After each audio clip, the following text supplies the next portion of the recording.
actors don't have a lot of say over that, and I'm not at the level to like, I need to have my name like this, but I do ask.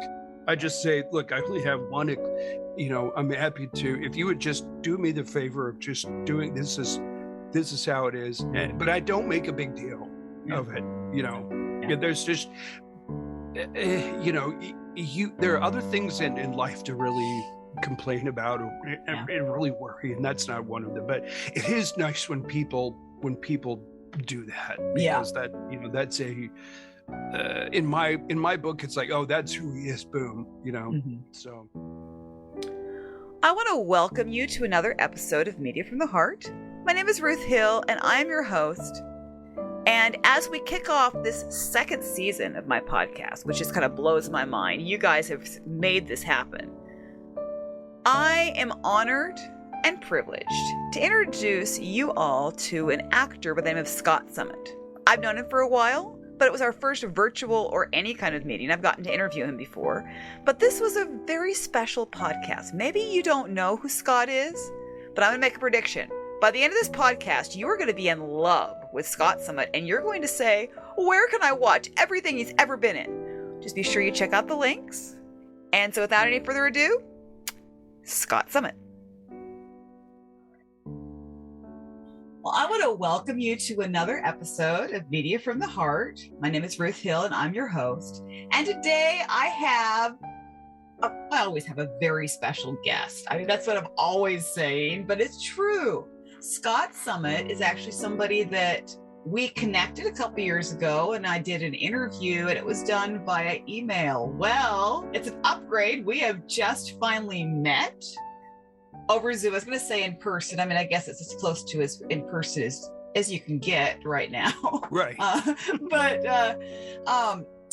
It's so nice to have you, Scott. So nice to meet you finally, and get to have this conversation. And thank you for being here. Oh, I am humbled to be here, and it is a pleasure to finally meet you. This is like interview 2.0 for us, for as far as the tech and everything goes, and I'm thrilled to be here. Thank you so much for your invitation.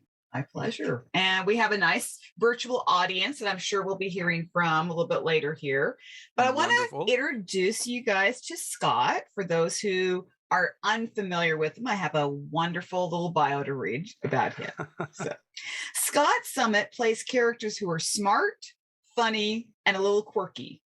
An accomplished film, TV, and voiceover actor, Scott appears in standout co-star and guest star roles on NBC, Up Network, Comedy Central, feature films, and web series. His creativity and love for film goes behind the camera as well. He's co-directed and executive produced several award-winning short films, a feature-length documentary about superhero entertainment, and a comedy web series.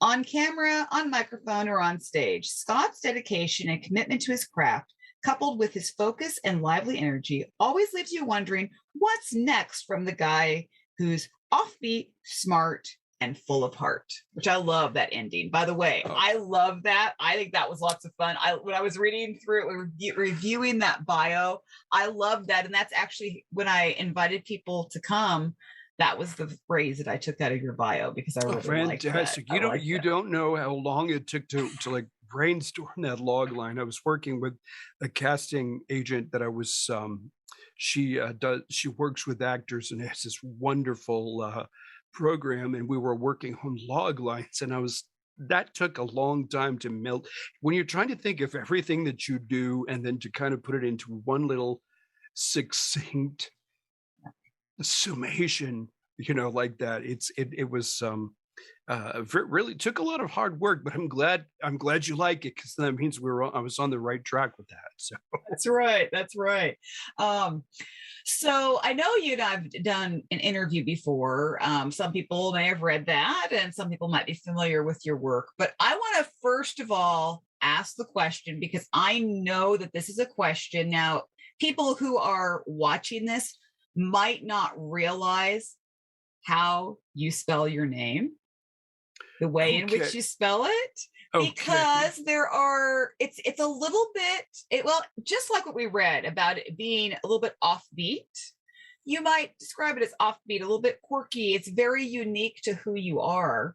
Um, and, and so for those who have wondered, was Ruth just misspelling your name? Was she just like, why didn't she capitalize the S on scOtt? And why did she capitalize the C? So for my listeners, viewers, would you mind explaining why you spell your name the way you do? Okay, it's the spelling. It's always the spelling question. The name. What's up with that? And you can always, depending on the situation, you could always say, oh well, it's got a representation. No, it's a. Yeah, it started out, in all. I'm going to go on the record here. Yeah. In all honesty, it started out as a typo. I was typing scOtt so fast. But then, and I was like, and I'd have to go back and redo it.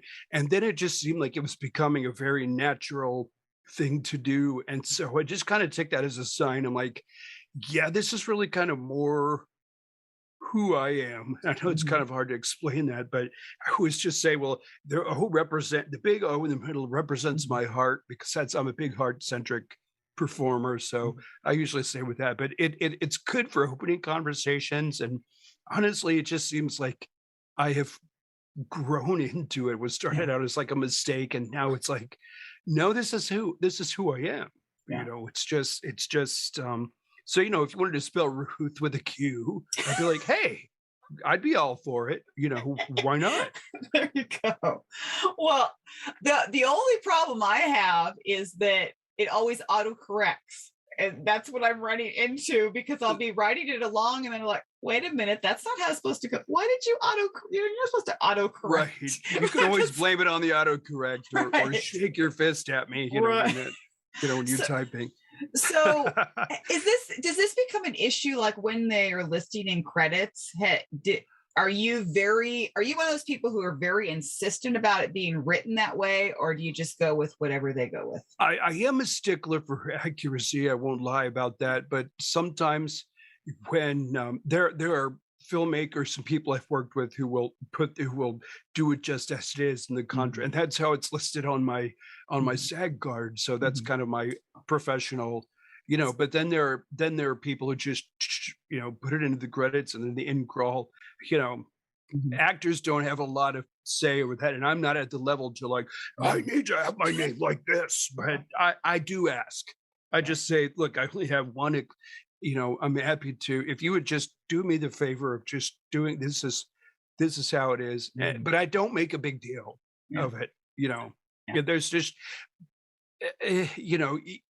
there are other things in life to really complain about or really worry, and that's not one of them. But it is nice when people do that, because that that's a in my book, it's like, oh, that's who he is, boom, so right. Yeah. Yes and no. Okay. Yeah. But that's, well, and I kind of figured that, but I think it definitely sets you apart. And I've never forgotten that your name's like that. Cause I remember, I know I asked you about it. I'm sure I asked you about it in the first interview, and we talked about it, but it's just nice to hear it just because I know I could just imagine people who have not read that are thinking, why did you do that? It's a good conversation starter. It is. I've had people in the casting room when I've gone for auditions, like, oh wow, this is, you spell your name, and that just kind of opens the door. So it's got that, it's useful in that way too. Right. Well, and I think it really does go with who you are as an actor, as an artist, because you're not one that if you look over your list of credits, you're not put in a box or really necessarily typecast, other than sometimes it seems like you might be not always playing the nicest of people in your roles sometimes. So in recent years, people have kind of like taken me, like when I've gotten cast in the past, I'll play, I get cast for a lot of comedy, and I love comedy because my background is before film and television was in stage and improv and that sort of thing. So I love to make people laugh. I mean, that's just it fills me with such joy when somebody's is moved by your performance. And then in recent years, people have started to who cast me into some different character, Mhm. which kind of just allows you as an actor to kind of show that I'm not just a comedic actor, which I don't mind, Right. but it's like, well, like I did a film a couple of years ago called Orphan Horse with John Voight, Mhm. and that was not a very nice character, Mhm. and so that was a challenge for me, which I really, you always want an artistic challenge to try to play any role with authenticity and as truthfully Mhm. as you can, and so it was really nice to kind of stretch into some other realms that you don't normally play. So Yeah. um, Yeah, I was looking through your credits, and that one actually stood out to me because I realized, wait a minute, somehow I missed this one. Um, and when I saw it was a John Voight, I was like, how did I miss this one? So is that particular movie, is it available for streaming somewhere? yes, I have 3 or 4 projects that are on Video Oh, Prime okay. Oh, or okay, Prime good. Video, so you can stream them. Oh, good. I think if Okay. you put my name in, or if not, go to my IMDb page, and Right. I think in the right side of the screen, there's a place that lists some of the projects that you can stream and when they're Mm, on. So okay. Okay. That's good. Yeah, it's because I know that past couple years it's been crazy and I do not always keep up with things. And actually the thing is there's so many streaming services now and I subscribe to so many streaming services yeah, that it's a little sometimes overwhelming it, sometimes, but it can be. it's nice to have choices. Oh yeah. Oh yeah. No, I was well, Orphan Horse was the name of that movie, right? Right. Right. That was with John Voight and Eva LaRue, and just a that was Yeah. we shot that in down in Kentucky, Oh. beautiful Mhm. countryside, working with fantastic crew of people and actors, and lovely. Oh, the horses were just fantastic. That was a really lovely shoot. Wow. Yeah, well, it's that one, it certainly caught my attention. I'm gonna look that one up because Okay, and it's a yeah, good family film, so that's it's yeah. not too there's nothing in that's too objectionable. Even like the stuff that some of the stuff I had to do, they kinda kinda cut some of it Yeah. out to kind of keep it on the up and up, but, Right. I was playing a pretty dark character in that, so it was Okay. it was, it was interesting, but Okay. Yeah, well, I'm definitely gonna look that one up. I would that intrigued me. So jumping back a little bit, so I know you and I were talking before the podcast, but that wasn't recording then. So mhm, okay. so if you could let us know where you're from, because people, of course, are going to want to say, well, where is this guy from? And so if you could tell us I where you're kind of from. joke here, there, and everywhere because I kind of work all over the place. But Yeah. I'm an Air Force brat. I was born in California, Mhm. and then my dad we lived temporarily in Arkansas, and then my dad got a job in Dayton, Ohio, where there's Wright-Patterson Air Force Base. So I've been back and forth. Grew up kind of in Ohio, and then been back and forth from Ohio to California. I'm in Ohio as of this recording because Mhm. we've been hunkered down because of Mhm. the pandemic and Yeah. everything. But so I'm a Midwesterner at heart, golden boy by birth, and raised by 2 good Southern parents. So I've Oh, had a good upbringing. So they always say, "Yes, sir," "No, sir," "Yes, ma'am," "No, ma'am," and that yeah. sort of thing. So, Yeah. but Yeah. All right. Well, that gives me some context there, okay. and my viewers, I'm sure, will appreciate that. Well, that now, and of course, hearing your parents being Southern, that explains why you're this genuinely nice, down to earth guy. I mean, I would hope. Oh, I would hope that everybody from the South would be that way. But just you always have given this.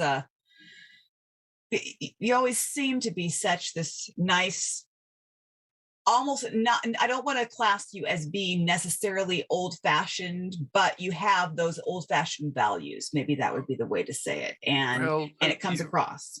Well, good. Then, I mean, my mother would be happy to hear that she did. I mean, manners and kindness, those are important things to me. A Mhm. lot of people seem to forget that, especially when you're working in the entertainment business. A Mm. lot of people can really be, how to say this without being sounding too judgy, but people can really be just terrible, Mm. because Mhm. everybody kind of gets to be, I've been very lucky that I've worked with so many wonderful down to earth people and positive Mhm. people, but sometimes you can buy your own myth of how important you are in this business, and that can kind of get in the way of how you treat other human beings. And I wasn't raised that way. And I consider, and I'm just literally, just so grateful to have been able to be a part of our industry as an actor, because that's something I had always dreamed about. And then when I was able to start working, and I was like, at that point, I'm going to treat everybody with so much respect and kindness, because we're not put on this earth to be miseries to one another. We need to really just encourage one another and lift each other up, because that's some of the most important work that one can do with themselves in this life. Whatever work you do, whether you're an actor or if you're a grocer or a traffic cop, whatever it is you do, just be kind. Oh, that is so true. Oh, Scott, it's good to hear you say that. And I'm so in line with that. And I think that the past couple of years has definitely, as we've not always seen that displayed, but hopefully we are emerging from this pandemic. I'm saying we're emerging. I'm hoping that's the case, that there's some indications that maybe we are. Maybe we're seeing a little light at the end of the tunnel. But hopefully we are emerging having learned that during this time, because it's been such a difficult time. We've realized how important it is to be kind, and the importance of community. And Right. I yeah. mean, that's that. If anybody comes out of this pandemic, at least being a little more enlightened to, like, we're all in this boat together. We're all dealing with this as best we can.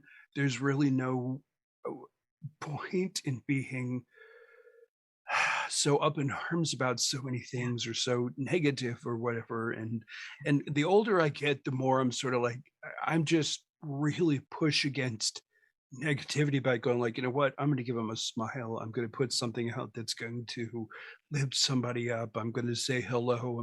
Because those are like, in my mind, those are little positive rebellions of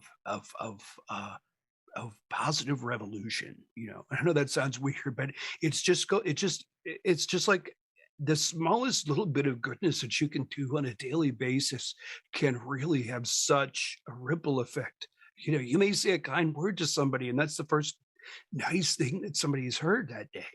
You don't know what that the littlest kindnesses that you do in the world have such an immense effect. It's Mhm. such a positive effect, and any chance that you can slip in a little bit of kindness into your day, don't be afraid. It's fun. I mean, and it's not because it's just, people need to be, in this time, people just need to be lifted up in any way that we can do that. And if we can be saying a kind word or doing a podcast, Mhm. that spread a message, or doing a performance in a film that people really like laugh or cry, or it makes them feel good. I mean, that's sacred work to me. Mhm. That we should be, um, really just kind to one another, because you never know what anybody the other person's going through. And so, you know, don't don't put that weight back on their back. Take it off by saying hello, or helping them out, or holding a door, whatever. It doesn't have to be a grand gesture, but you have a way much more power to lift people up, than the ease of, like, tearing people down with judgments and negativity and all that stuff. And I just don't have time for that. I don't have time for that, I hear you. you know? Oh, yeah. Oh, Scott, I'm so glad. This is why I do the podcast, to have the moments that, what you were just saying. I mean, I love getting to hear these kinds of authentic expressions from the people I've been interviewing, because I never know. I used to be very regimented in the way that I would do interviews. And so that's why when we did the email interview, it's like, okay, when, it was very regimented. Not that it was bad. It was just that that was the way I used to live my life. And then what I love about these podcasts is I never know quite for sure what direction we're headed. And I love, it's moments like what you just said was so important, so and so authentic, and really such a simple. I mean, it's simple to say, and it should be simple to practice, but there's so many people who don't choose to put into practice what this truth that you just spoke forth. But and it takes practice. It really does, because we all, I mean, I'm not saying, I don't have my days where I'm like, don't get near me. I can be just as crabby and negative as the next person, but I try to mindfully live my life to not put that out there. Like even in my social media, I as easy as it is to throw shade at people or tear people down, or rail against whatever's going on, I think it's more important to try to use it as an opportunity or a megaphone to put that goodness out there, to put some positive messages out there. I mean, I've had people send me from all over the place send me a DM on Twitter, and they're like, "Oh, thank you for putting that out there." And I'll be honest, like, some of the things I put out on there are reminders to myself that morning to don't give up or do this or whatever. But if it touches somebody else and lifts them up, I mean, I'm humbled by that. I'm just so genuinely humbled that if anything I'm doing or put out there, lifts another person up, or empowers them to, take that goodness and pass it along, pay it forward. I mean, that's beyond words, and that's just incredible to me. And I'm glad, and I would, there are a lot of people out there who are putting good things out there, and so you just kind of have to look for those little candles, those light that people are putting out in this, because everything is, I'm like, right now everything is kind of dark and scary, you know, and all just trying to get through it and not and not let it get us down is really more important now. So I try to take every opportunity to, cheer somebody on or lift them up or something. And that's, again, like I said, it doesn't have to be a big deal and anybody can do it. But when you just challenge yourself to go, hey, what can I do to help you out here today? Or what can I say that's going to genuinely be a compliment or an attaboy or that sort of thing. That's so important to me to again, it's kind of like it's railing. It's like a positivity revolution, the world certainly needs that, or needs to be reminded that we are all in this together, and we need to lift each other up. Right. Yeah, I love that. Scott Summit and the Positivity Revolution. That should be there. You go. We should get that movement going. And all right, put that on Twitter. # Positivity Revolution. I love that. I think that's great. I love that you said that, and I'm going to definitely remember that. And it's the way I live my life as well. But I like the way you phrase that, and I just, again, I hear your Midwestern and Southern roots and all that coming through in the way that you're saying it. I really appreciate that. So thanks for sharing that. That means a lot to me, and I can assure you my viewers and listeners are going to love hearing that as well. So it comes to my mind that you've been in this business long enough that you were around before social media was a thing. Thankfully, I've made the majority of my mistakes before social media. So, but you can't. There's always a picture from something or somewhere that you're like, oh, you still have that. They'll scan it and slide it into their Instagram or something, and you just have to say, yep, that was me. I did that. So, but I mean, Starting out before it was so easy to even before email. I don't want to Mhm. date myself. I'll let everybody else carbon date me, but but yeah, I mean, I had it all started with, like I've always loved film. I have always just something about the cinema and film has always just really sparked my imagination. And when I was very young, I found my dad's Super 8 film camera. It was about that big, and it came with a cartridge of film. It was about yay big. It had 3 minutes on it. And when I learned how to do that, boy, howdy, did I go crazy making films. I made short little films with all of the neighborhood kids, nothing that was ever Oscar worthy. Most of it was pretty terrible, but or amusing from, get, and now I'm sort of like, wow, if I only had a quarter of the technology then that everybody has now to produce things, I could have really leveled up my game. But even then in the analog age, I was able to kind of start cultivating and learning, about things like get a shot, how to edit, how to Mhm. tell a story, and so that really has kind of been one of those weird little threads that follow you through your life that you're like, oh, someday I want to work in film and television, and by years later, here I am. I'm working with you know a lot of just so many talented actors and crew members, and it's really kind of a dream come true in many ways, where I'm working on a scene. I'm like, oh my gosh, there's an Academy Award winner looking me in the face. I mean, like, and you just you got to keep it together because you're like, you don't want to go all fanboy all over everybody, Right. which is hard sometimes because you're like, oh, nice to meet you. I'm a big fan, but you're there to do a job, Right. but hopefully you can, in between takes or after that, you can get a picture with them to put up on your Twitter page or whatever. And so Exactly. it's just, yeah. So yeah, it's now that we've got all of this technology, it's so easy to create and Mhm. produce and do things like your podcast, and Mhm. Right. and people shooting short films and web series and Mhm. documentary. I mean, you people are shooting feature length films like on their cell phones, I know. on the I iPhone, know. and I think that's incredible.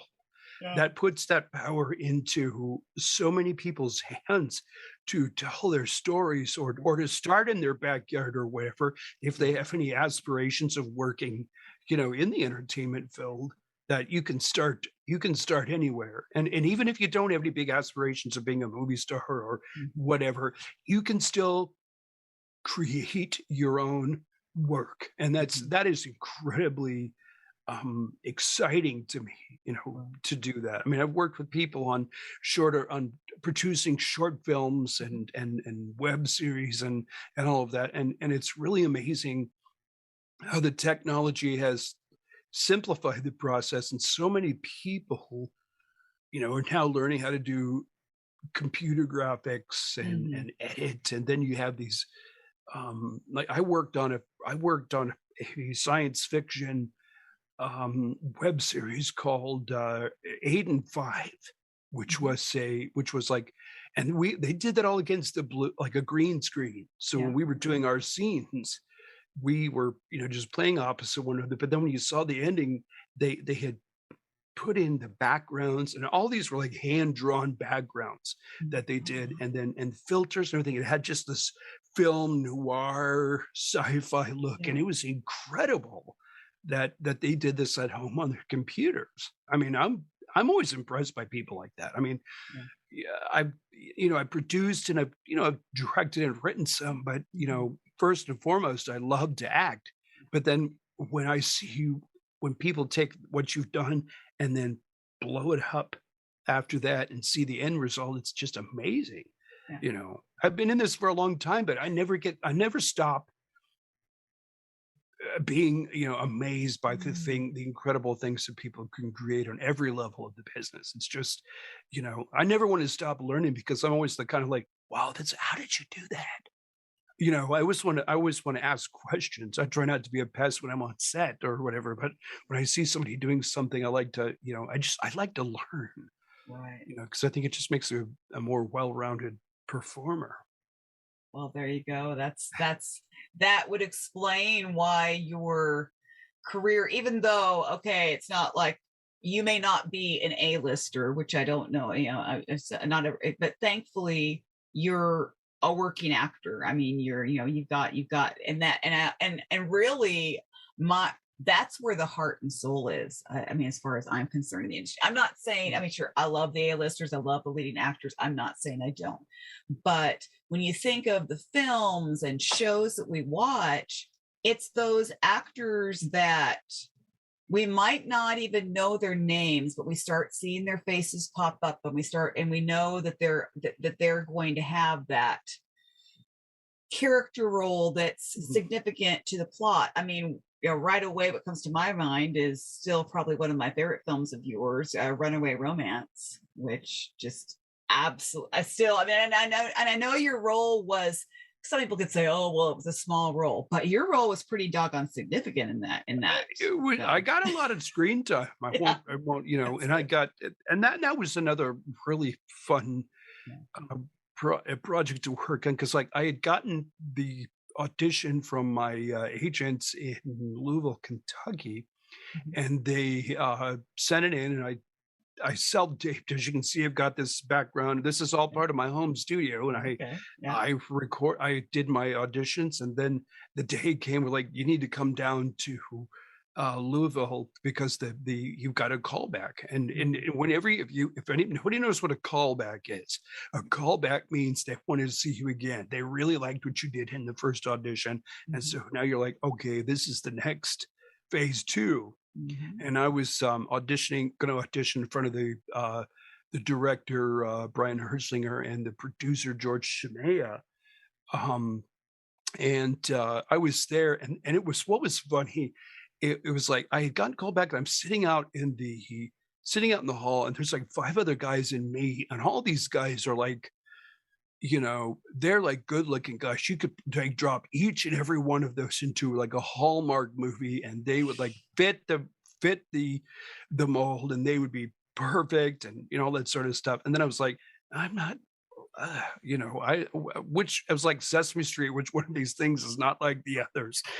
And I went in when they called me in, and we had a good conversation, and I auditioned, and then they were like, "Oh, it says on your resume you improviser." I'm like, "Yes, what do you want me to do?" So I did the scene like 2 or 3 times for Mhm. them, and they were laughing, and if you can make them laugh, even whether or not you get the part, you've left them with a good experience. So Mhm. if not this movie, maybe you get picked up for another production, and that's happened to me before. Right.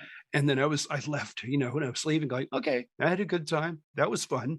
And then my agent calls me a short time. She's like, "Where are you?" And I'm like, I was driving back to Ohio.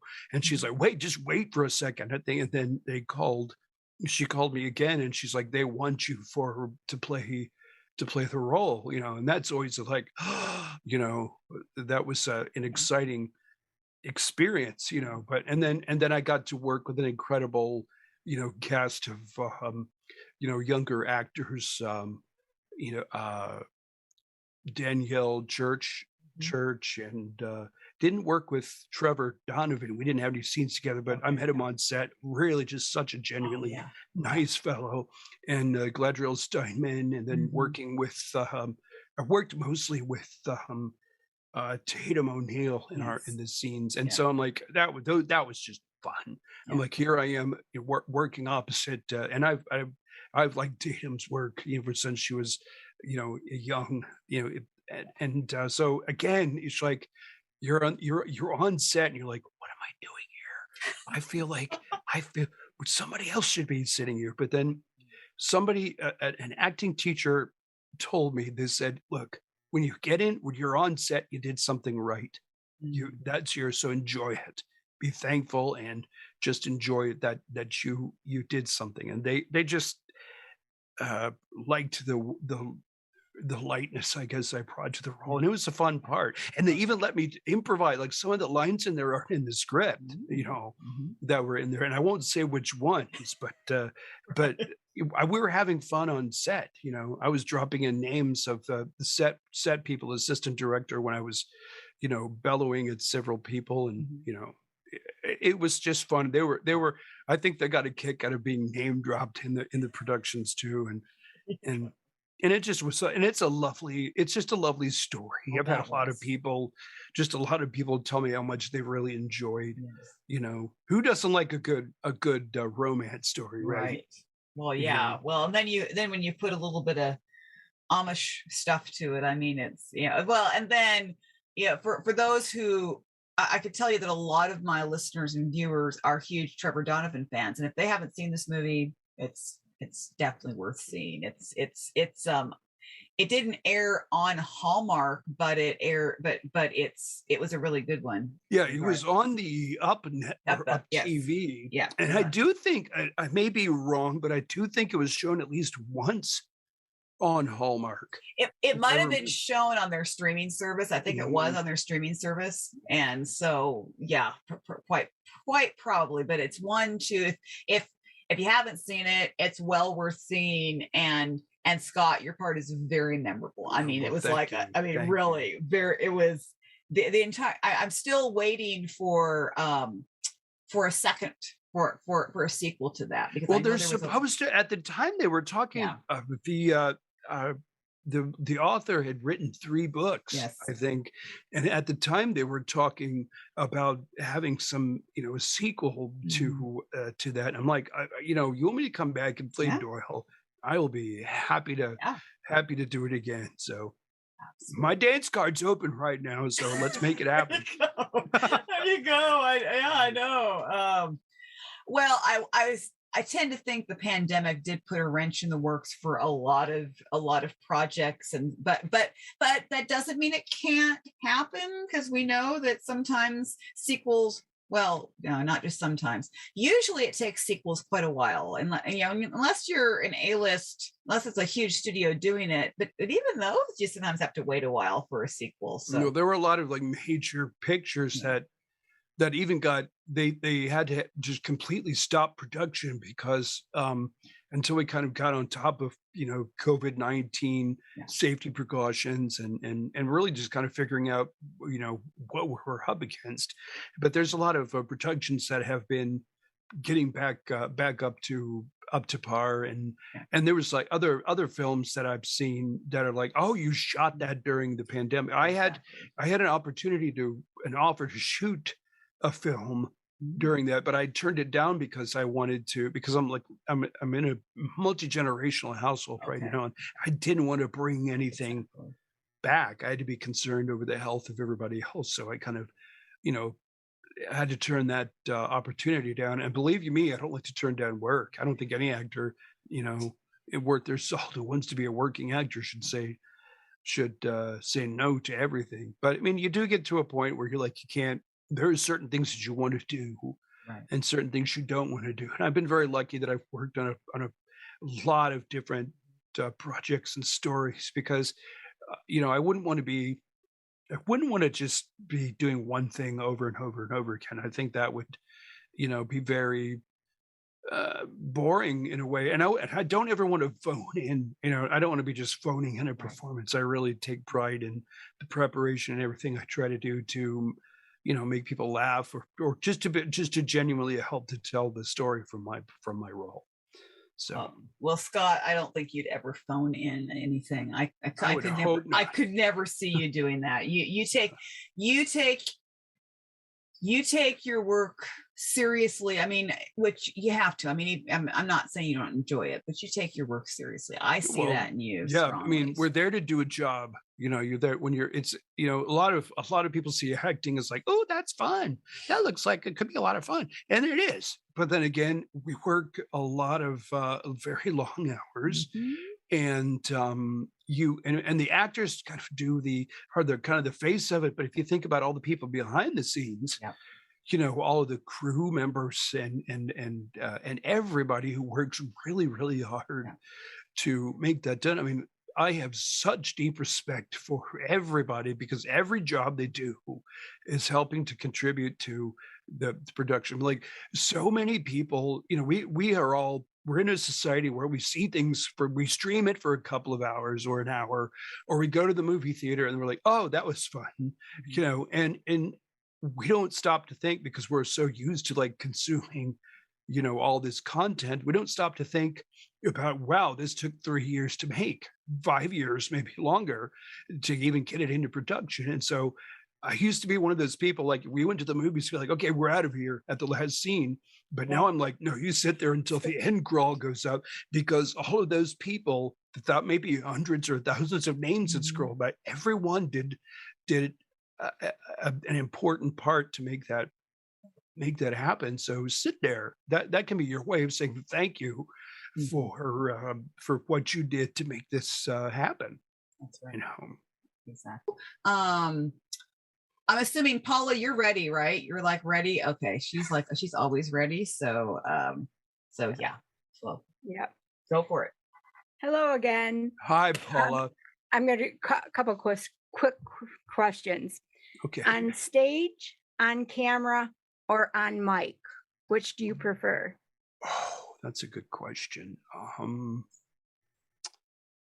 They're all different. I mean, I started out on stage. When I started back in the day, I was doing a lot of theater and plays and improvisation. And when you're doing live theater or live performances like that, you get an immediate feedback from the audience. You get the laughter or you get the applause, and there is no more immediate gratification, from to an actor than having the audience right then and there.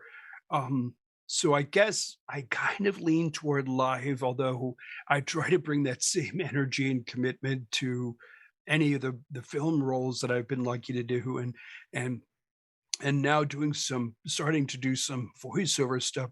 That's fun to kind of like, I don't even have to wear makeup on camera. I can just go in there and do the voice or whatever, and that's fun. So I don't know if that's like a straight answer. I mean, I think the live experience, that to me is, I think that's at my foundation and at my heart. So I probably would pick that one. But I love film and voiceover as well.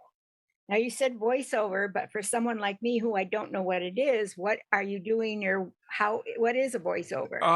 When you go on, even like the voiceover is everywhere. It's such a varied facet of the business where it could be when you can turn on your television, you're like, the new 2021 Dodge Lamona.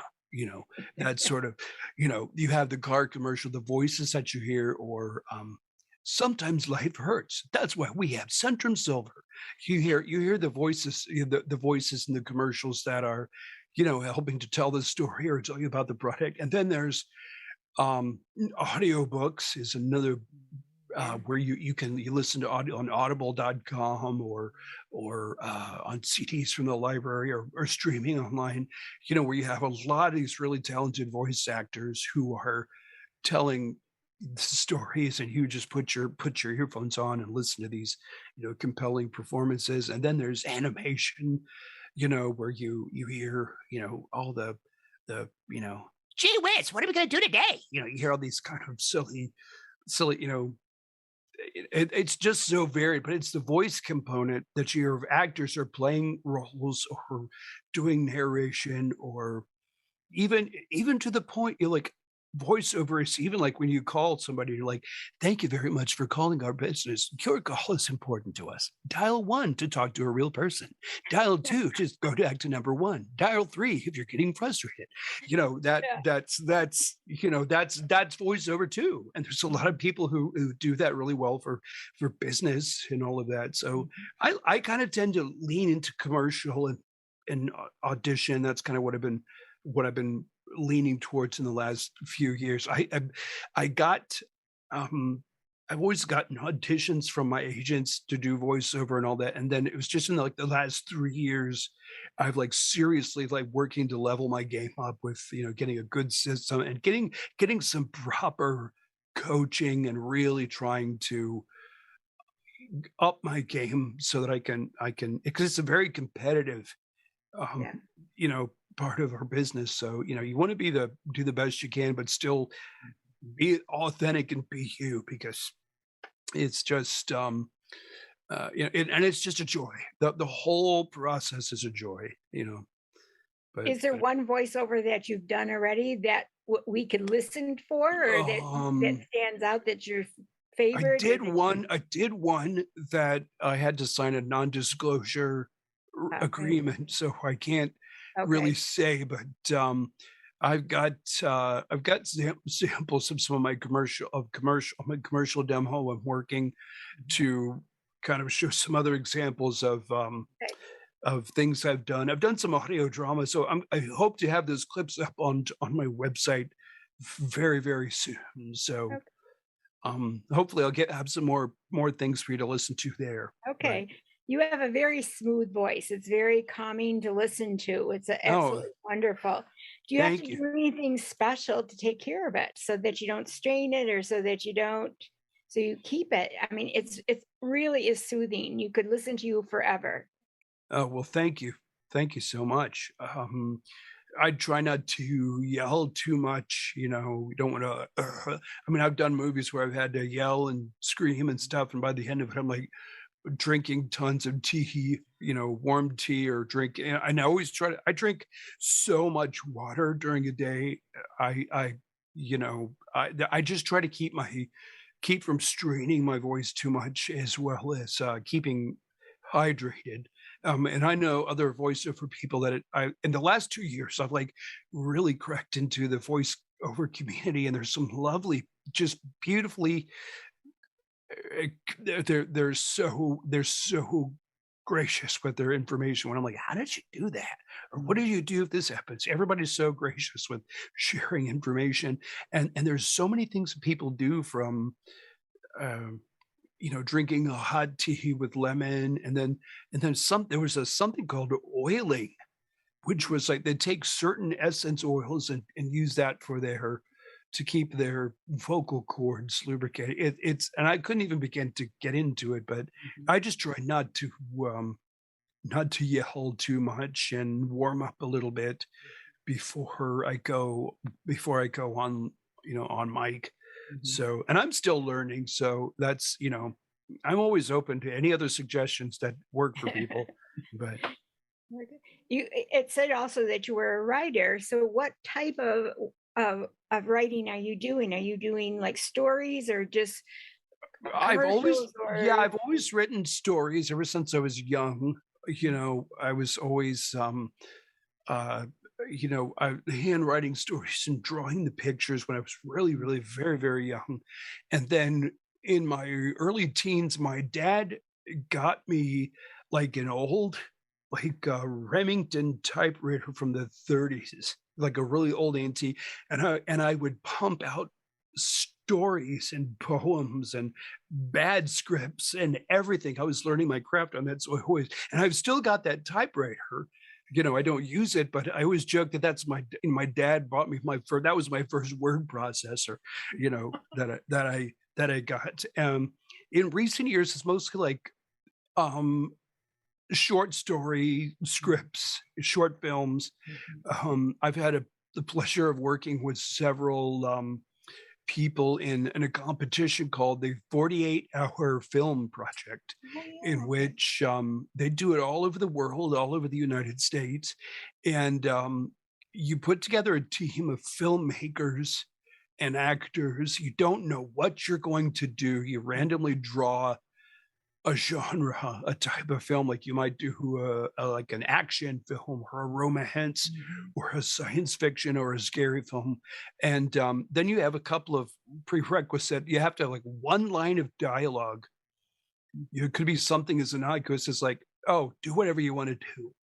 You know, that's a requisite. You have to put that in your script. And then there's like two characters that you have to put in there. So you come up with you have to take these parameters and yet still develop, a compelling little story.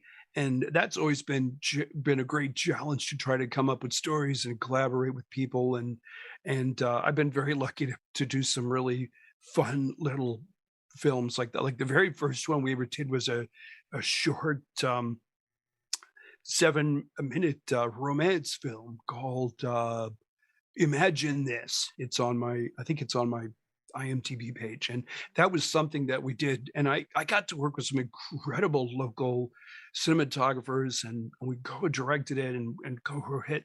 And we won for Best Picture in our city in Columbus that year, which was like really kind of blew us away because they were like calling our names, and we were sitting there in the audience like, that's not us. You know, none of us, and especially me, like I've never known what it's like to be the cool kid or the popular kid. So when people, we were calling your name, you're like, wait, that's got to be somebody else. But that was a really, a lovely thing that people really liked what it was what we had created. So that kind of goes back to, something you write a script and or a short piece or a web series or something that you do that people that really talk to people or they really enjoy it or entertain them for that long. That's very humbling to do that. So I like to write a good script that touches people in some way or the other. I feel like I was rambling on that. I'm sorry. No, it's very good. Thank you. Okay. And the last one for me is okay. If you chose one movie that you would want to be remembered by, or that stands out, that I've done it, this is fine, I want my family to remember this. That's a good question. I've been lucky to work on so many film projects. That's kind of hard to say. That's like saying, who's your favorite child? Who's your favorite child, right? I mean, I love them all. I mean, yeah. The ones that people kind of get that kind of come back to me even years after I've done that are like, I did a film called Believe. That was kind of a Christmassy sort of a family picture, and people still come back to me and tell me how much they like that one. And a Runaway Romance, people like that. That's such a hard question. I think I'm just kind of like, if any of the work that I ever do touches somebody or makes them laugh or something, gives them some enjoyment or lifts them up. I mean, I'm honored to have done all of them. And if one of the more family oriented pictures I've done, becomes a thing that I've had people go like, oh, our family watches this at Christmas. I'm like, that is so touching and so humbling. Yeah. If I, whenever it's time for me to go, then people will remember how I made them feel by watching any of the films I did. So, and it made them feel good for a while, then again, that's just humbling and very inspiring to me. So. One last question. Oh, okay. No, I'm good. Yeah, she's good. I'm sorry, Ruth. No, nothing. Paula, I got my book. Okay. I always have my pad ready. If you that's hobbies. Just the front of the page. I know I got two sides, but I'm only doing one today. So, that's okay. If you have spare time, do you have a hobby? Like, are you bowling or knitting or jumping out of a plane or anything like that? I used to bowl, not so much anymore, although I think that's still on the special skills section of my resume. Okay. I have yet to jump out of an airplane. I think I've just been challenged, so I may have to do that in the near future. Tell me when and where, and I'll meet when and where. She'll hear me screaming like a baby all the way from.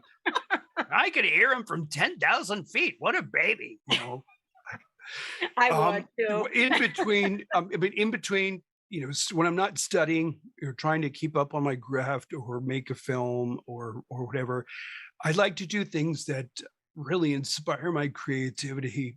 Sometimes it's really good to just kind of walk away from the movie acting part of it and then just go. I like to go take hiking in local preserves and nature. That is like going to church for me. It's like when I can get out and just get some quiet and hear the wind in the trees, and that really just fills me up like nothing. And then I like going to, going to museums and taking pictures. I recently dumped about 3 years worth of pictures off of my smartphone.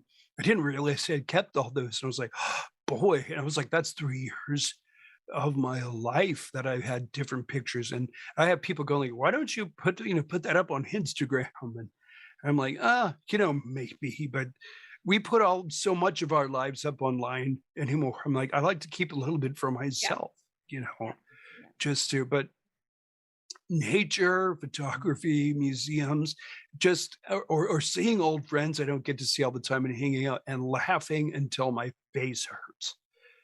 That's been a long time since that's happened. And I'm looking forward to when I can get together with some people, because I have some friends that are just, if you're lucky to have one or two friends that are so funny, genuinely funny, that you are crying and your face hurts and your sides hurt and your stomach hurt, that's a good day to me. And that's a good friend to do that. And that's kind of what I try to do with everybody, to like, I want you, if you meet me once, I want you to feel good about it. I don't want you to be like, that guy, because we have enough of those people, right? I don't want to be that actor or that guy. I want to be like, oh my gosh, he was so fun to work with. Let's bring him again. And again, that's what I'm saying. Be nice to everybody you meet, because you never know where that's going to lead you in life. Wonderful things can happen if you're just open to life and genuine, and just try to love everybody. And there's a lot of people who challenge you to do that, but you just have to just be kind. I can't say that enough. Just be kind.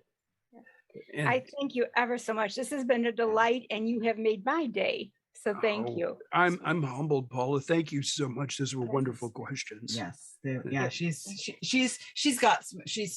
always comes with these incredible questions. That's why That's great.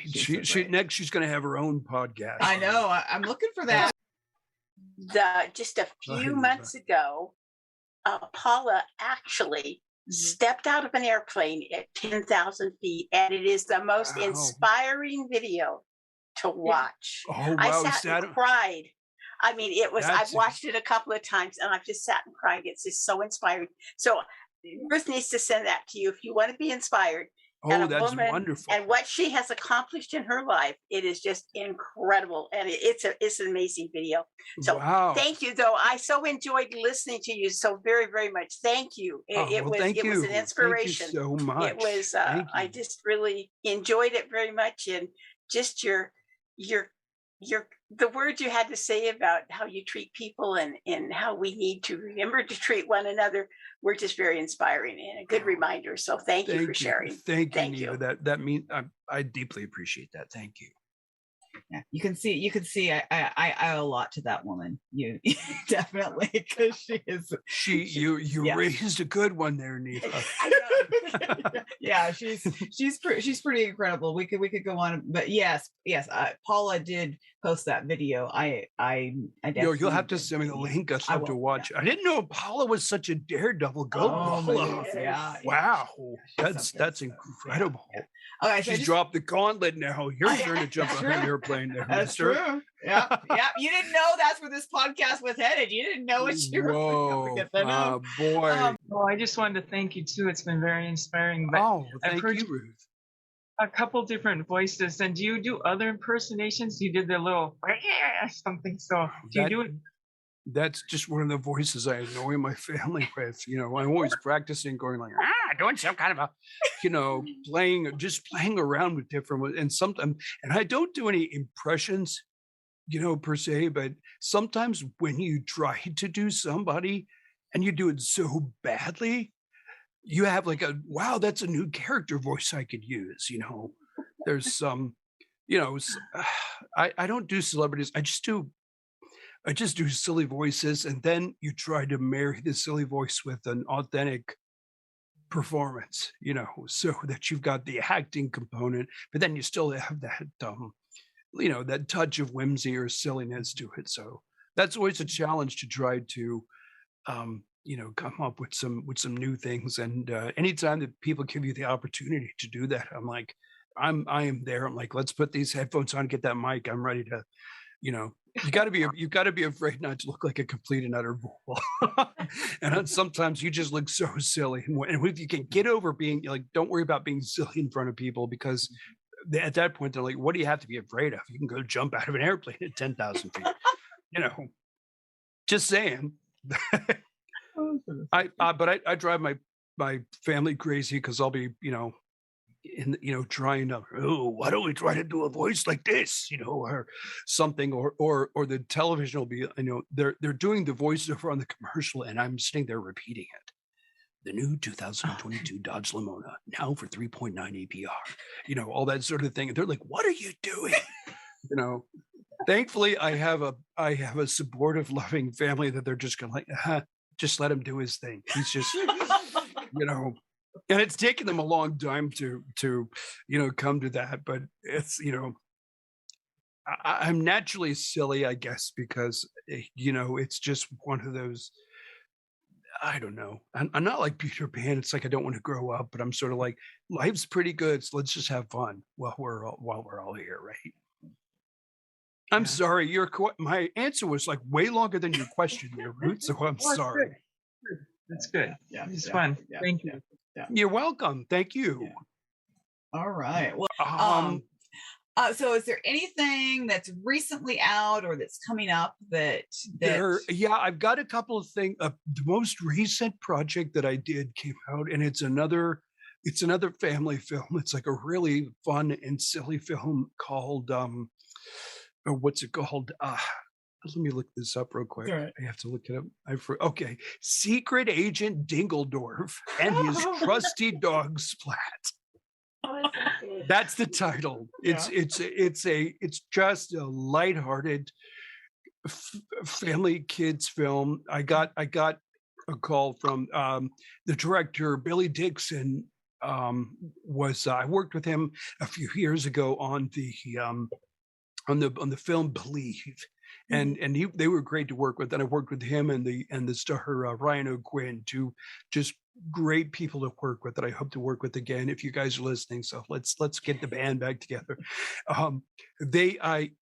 got a call from them or a DM on my Twitter, I don't remember. And they're like, we've got this role in this film that we're doing and wrapping up. We'd like you to do it. So I was like, count me in. So I was on an airplane to LA, and I played this. I got to play a secret agent who's being interrogated by this evil clown criminal named Dr. Giggles. And it's and if you want another fun film for kids and for family, check it out. I think you can stream that on Prime Video as well. But it's just a lighthearted, fun film, and I was just so pleased to work with good people I'd worked with before, and just again be a small part of that big silly film. So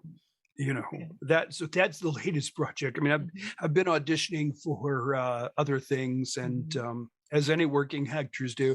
And the strange thing is, it's like you work with self tapes and Zoom and all that stuff. I don't have to go. I haven't been into a casting agent for a long time, which I miss the interaction, but it's amazing how we are just all brought together by technology, how that kind of cuts across and just levels the playing field for everybody. I love that. But yeah, there's you can check out my IMDb here, or my website or whatever, and there are links to the work. If not, then you can just Google it. A lot of things are on video. Some of the smaller projects I've done are kind of scattered all over. So you can find them here and then, or just shoot me an email through my website, and if I can find you a link, I'll be more than happy to send it to you and share it, and hopefully it makes you smile. Yeah. Okay, well, that's great. Well, Well, you have certainly. This has been such a fun time getting to really talk with you. You have shared so much. So, thank you so much for that. Well, you're welcome. Thank you so much. I'm humbled for the invitation to be here and to be interviewed by the lovely Ruth Hill yet again. So this has been a lot of fun and great questions, everybody. Thank you. Yeah, very great. Yeah, it's. I have thoroughly enjoyed it, and so thank you. And so, if you guys want to unmute and thank him, feel free that you can certainly do that. Thank you. Thank you so much. Thank you for being here with us. And again, Ruth, thank you for having me on here. I am thrilled to death that you've been producing this podcast, and I look forward to many episodes to come. It's a good thing you're doing. Well, thank you. Keep doing good. Make good things happen. That's right. That's right. Ruth is amazing. Well, thank you. Yes, she is. Well, thank you, you guys. I'm humbled, and you all are honestly such a big part of it. I mean, everybody here. There are those times where I'll think, is anybody going to show up for the audience this time? Because I know it's not a big star. So are they going to show up? And it just means, I cannot tell you what it means to continue to have these people show up and then my guests have such a great experience. It's been a phenomenal experience for every one of my guests. I've heard good things. And so that is wonderful. And let me know when this airs. I'll be more than happy to let everybody I know and everybody on my social media to check out the Media from the Heart. Well, here, let me put this on at the end here for you. Hi, I'm Scott Summitt, and you're watching the podcast Media from the Heart with your host, Ruth Hill. Oh, wow. Now I've got, I like that. I really like that. Well, I certainly know. Cut that out of there, and you can use that as your. Thanks. I will. You're so welcome. I will. You're so welcome. This has been so much fun. And again, I thank you all so much for being interested in my work. And I wish you all the very best. Let's make this, get out of this pandemic funk and put some good stuff out. Start the quote unquote positivity revolution. Do something nice for somebody. There you go. And you'll be so surprised what happens when you see what the power that you got, the power of positivity, everybody. There you go. All right. Well, thank you all for being here. Thank you, again. Scott. Thank you all so much. I appreciate each and every one of you, and thank you, Ruth. Baby. All right. Well, you guys all have a great evening, great rest of your week, and I'll see you all later. Okay. Bye-bye, everybody. Bye. Well, I don't know about you, but starting off season 2 with such an incredible guest as Scott Summitt and his positivity revolution, I mean, come on. Aren't we all ready for this? Who is tired of Twitter wars and unfriending people on Facebook and getting all stuck in politics and who said what and who did what to when and where and how? Let's stop all that. And let's get out and take Scott's advice and do something that's going to spark positivity and be kind. That's what we need in this world. And I'm so honored that such an amazing individual as Scott was on my podcast. I hope that all of you will check out the notes that you can follow Scott and find out what he's up to next and where his next adventure is. Also, the fact that you are here, that makes me feel so incredible. I can't even tell you. If you are listening on Apple Podcasts, if you would rate, review, subscribe, I'd be honored. If you are on YouTube, hit the thumbs up and subscribe. That'd be awesome because that means that I can continue to bring you more incredible episodes like this. We're kicking off season 2 with a huge bang here. And I have so many exciting things for you in the near future. So if you are not a part of the Facebook group, you're invited. Join my Facebook group. You can be a part of the virtual audience. That's your ticket. So please do it. I am so glad that every one of you is here. I pray over you now that you will take Scott's advice: make a difference in the world for somebody else today. You can be the spark that changes this world for the better. I look forward to seeing you soon on another episode of Media from the Heart. God bless.